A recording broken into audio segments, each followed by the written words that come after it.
Howdy freeze dryers, welcome back to the freeze drying community. Next question, to freeze or not to pre-freeze? Pre-freezing is always an option and a completely optional thing to do. I really like to pre-freeze as much as possible for quite a few reasons. The biggest reason being that it will save some wear and tear on your freeze dryer, because your first cycle or process that your freeze dryer is going to do is get that temperature down of the food you put in down to a certain range. And if you're pre-freezing, you're going to already skip part of that pre-freezing, because if your deep freeze can get down to like 0 degrees, your food is already 0 degrees when you put it into the freeze dryer, so now it just has to go another 20 degrees cooler or whatever you have your freeze dryer set at, and it's really just, it's skipping a big portion of that freezing cycle. We've also discovered in the recent years that pre-freezing can change the texture and the finished product of your freeze-dried food as well, for the better. They will not expand as much as they would if they were just put into the freeze dryer warm or whatever. I will tell you from my experience,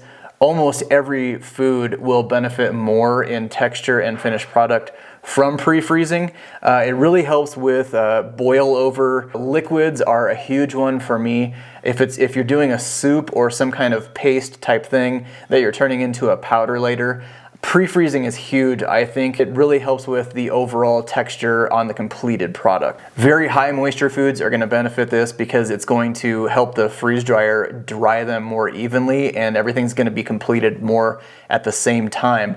Super dense foods or thick foods are going to hold their shape better and really give you a nicer looking aesthetic. And because I think pre-freezing is so important, I want to mention some of the products that we have developed since we started freeze drying, from freeze drying supplies that really help with the pre-freeze. We sell lids that will cover your trays. It will also keep some spillage from happening. It allows you to have multiple batches of food ready to be freeze dried, so you can always have a freeze dried process happening.